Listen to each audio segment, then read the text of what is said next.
Yeah, look at that. I mean, it is amazingly beautiful. I just switched filters, so in case you notice that it went from orange to proper color, I switched it to fluorescent, and look at that structure. Just gorgeous. I mean, I'm just amazed at the look. I mean, and it's very simple. I mean, all it is just two supports on each side. And notice how the freeway, you can't really see it here though. Oh, you gotta see this on the day, damn it. You'll have to see it on the day. But notice how the freeway is supported by those two pillars only. And it's supporting the whole, like there's two sides. And, you know, one for each direction, of course. And it's just beautiful looking. I mean, it's very simple construction technique because it's just standard two pillars hanging up, one pillar pretty much doing the Y stand-up thing. I don't know what you call it, but the design of it, you know, the art of it is just gorgeous, and it reminds me of the pillars that they used to build in Greece. Like I said, the Greece, Roman Empire, and Egypt, and all that. You know, but the thing is, it's fascinating how we have machines today. We got machines that do a lot of the work for us. And even still, we're limited to what we can do. Can you imagine, like, 50 years from now, well, yeah, I won't be alive to see that, but let's say, well, I probably will. I'll be 90 years old, 50 years from now. But let's say 20 years from now. Imagine the type of buildings that were built 20 years ago as compared to the buildings that are built now. Fascinating structures. I mean, we're able to build the tallest building in the world. In fact, look at the World Trade Center Freedom Tower. Just gorgeous. Absolutely gorgeous building. I mean, it's just amazing. And how we can take glass and steel and build this incredible structure. And then we have the tallest concrete building. I mean, Pantora's Towers. Beautiful. I mean, and it's made out of concrete. Now, how in the hell do you get concrete to stand that tall? I know they did it with Empire State Building, but I thought that was probably the tallest that a concrete building can go. No, they did it with Pantora's Towers. They come up with some type of mixture of concrete that was somewhat lightweight, can stand that tall without falling apart, and withstand major earthquakes. That's just amazing. Just amazing. So, Toyota dealer. And of course they're using incandescent lights, which makes my picture blue. Oh, I hate white balance because when I'm doing stuff like this where I'm changing scenes a lot, maybe I should have an automatic, but automatic, you know, you see the change happens. You know, it changes from orange to blue to white, and it's just, good Lord, please, you know, just stay where you are, you know. But I mean, I'm just amazed at how the Egyptians, the Romans, the Grecians, the Britons, you know, I mean, just Europe in general, and the Aztec Indians, the Egyptians, and many other marvels of architecture technology that they used and what they had to do to build such beautiful structures. Sometimes it took centuries. Sometimes it took a few centuries to build some of those buildings. And in a lot of those buildings, the concrete is not even cured all the way. Look at the Hoover Dam. The Hoover Dam is not complete because it's still curing in the inside. You know, it's still, you know, building itself in the inside. So when you build something that grand, like the Hoover Dam, to the Egyptian pyramids, the many churches and palaces of Europe, the Aztec pyramids and all that, it's just a marvel how they built those things. You know, and it took forever.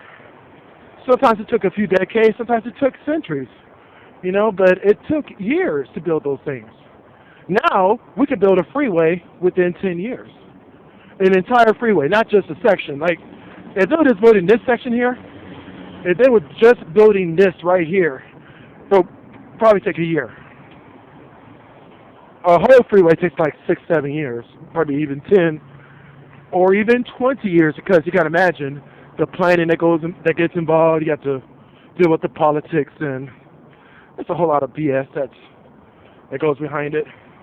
The budget and all that stuff you got to get together. Let me go ahead and I think it continues for a while here. It looks like my section of the freeway is about to end here because it's about to get to at grade. At grade meaning it runs on the ground. Above grade is above ground. If it stands on pillars, it's above ground. At grade is if it runs at ground. And below grade is like a subway. You can also call it subgrade, where a structure is running underground. And it could be a freeway, a subway, or train. It doesn't matter. Grade is a grade. Now, I think it continues for a while here, I think. But yeah, this is Highway 183. It really is. And it's gorgeous. It's just beautiful.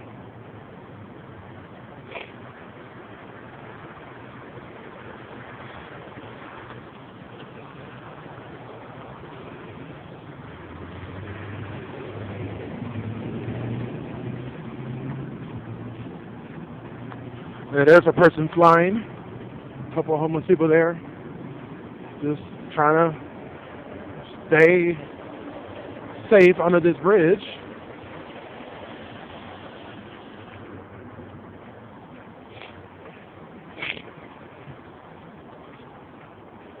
All right.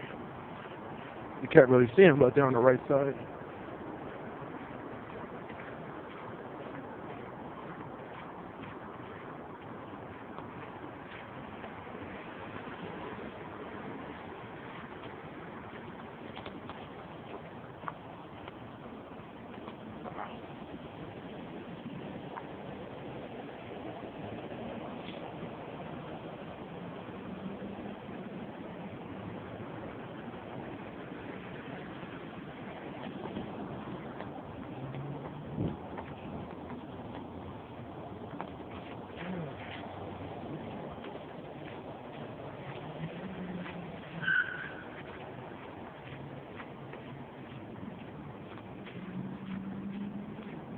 I think it's really cool walking up under this thing.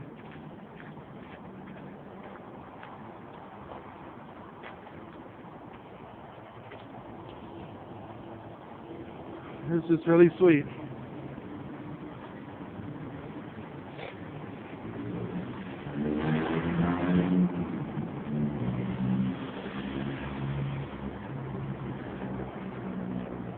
Alright, sorry for all the shaking. It's a little walk, so it's getting kind of harder to hold the camera up now.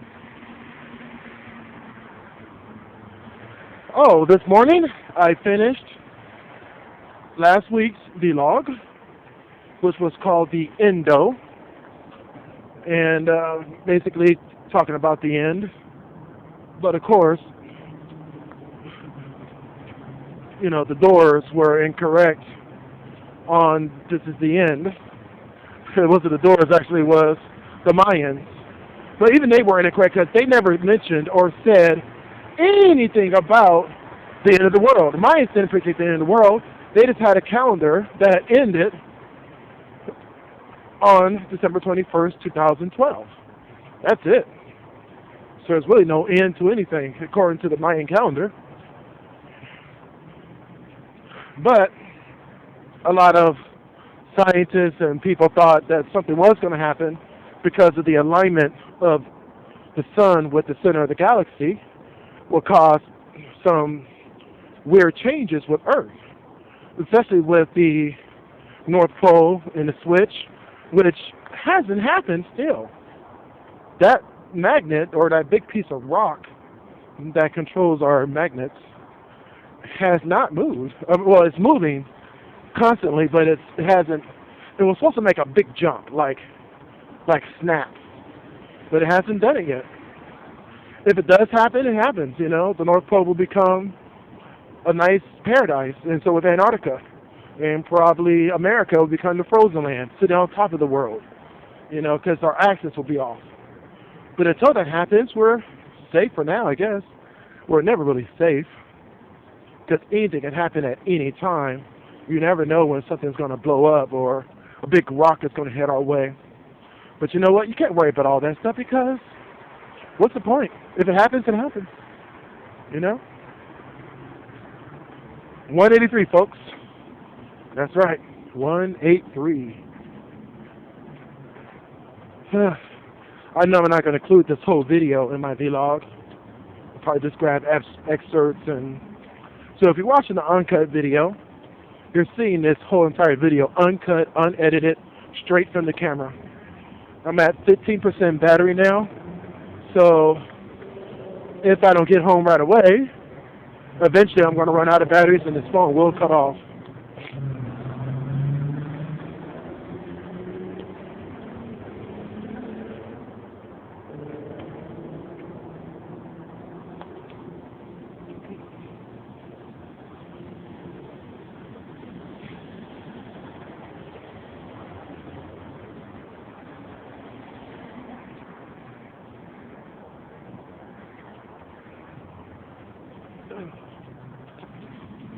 All right, just cross the street there.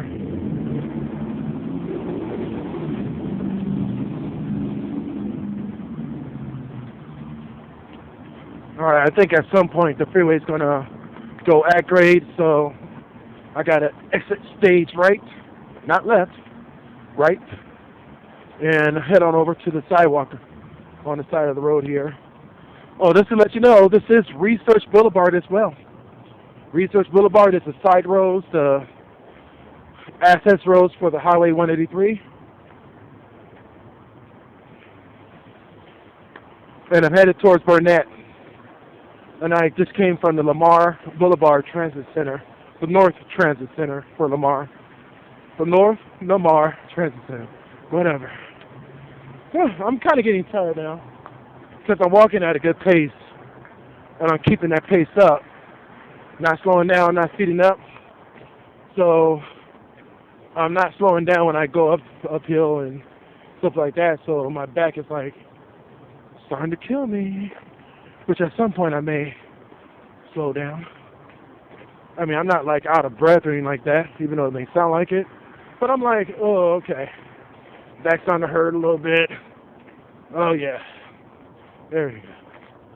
So I'm glad it's not freezing out here. That's a good thing. It's cold, don't get me wrong. And I need, you will need a jacket and a sweater and gloves. But like I said earlier, it was that wind chill, that wind cuts you. Seriously, it cuts you. Okay, I'm at about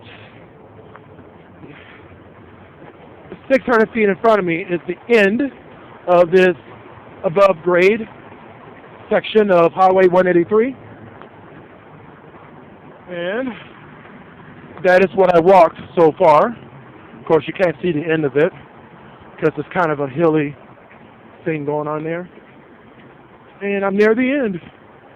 So I think at some point I'm going to go ahead and cross the street and get on over. I'm at 15 minutes on this video.